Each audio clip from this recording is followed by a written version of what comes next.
నంద్యాల జిల్లా ఆళ్లగడ్డలో భూమా అఖిలప్రియ ఆమె భర్త భార్గవరాం వేధిస్తున్నారని టీడీపీ కార్యకర్త హుసేన్ రెడ్డి ఆవేదన వ్యక్తం చేశారు. ఏవి సుబ్బారెడ్డి అనుచరులమనే కక్షతోటి ఇబ్బందులు పెడుతున్నారని ఆరోపించారు. గతంలో రేషన్ షాపును తొలగించారని, ఇప్పుడు తమ భూమికి సరైన డాక్యుమెంట్లున్నా లేవు అంటూ ఎంఆర్ఓ దగ్గర బెదిరింపులకు గురి చేస్తున్నారన్నారు. ఎంఆర్ఓపై ఒత్తిడి తెచ్చి సగం భూమి కానీ లేదా 40 లక్షల రూపాయలు కానీ ఇవ్వాలని డిమాండ్ చేస్తున్నారని చెప్తున్నారు. సీఎం చంద్రబాబు, మంత్రి లోకేష్ స్పందించి న్యాయం చేయాలని, లేకుంటే తమ కుటుంబానికి ఆత్మహత్య శరణ్యమని హుసేన్ రెడ్డి వాపోయారు.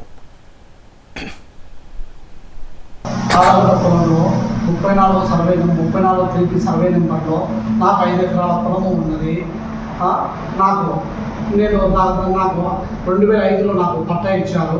ఆళ్లగడ్డ ఎంఆర్ఓ జ్యోతి రత్నకుమార్ గారు నన్ను ఎంత కావాలంటే అంత ఇబ్బంది పెడుతున్నారు. పట్టాదారు పాస్ పుస్తకం పట్టా ఇచ్చారు 5 ఎకరాలు.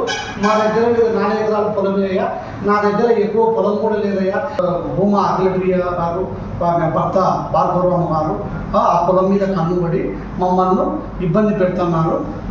కానీ ఆ పొలం సగం మాకు రాసిస్తావా, లేకపోతే 40 లక్షల రూపాయలు డబ్బులు మాకు ఇస్తావా అని వాళ్ళు డిమాండ్ చేయడం జరుగుతున్నది.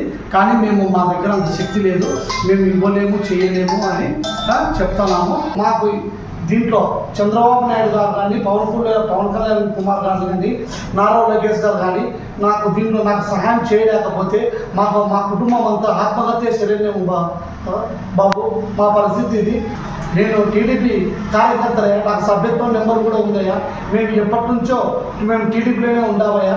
ఈమె మా మీద ఎంత కావాలంత ఇబ్బంది పెడుతుంది. మేము ఏవి సుబ్బారెడ్డి బంధువు అయినంత మాత్రాన నన్ను ఎంత కావాలంత ఇబ్బంది పెడుతుంది. నాకు ఆళ్లగడ్డలో 16వ షాపు డీలర్షిప్ కూడా ఉన్నదయ్యా. మా భార్య పేరు మీద అది కూడా తీర్చేపించిందయ్యా. ఇదే మా పరిస్థితి.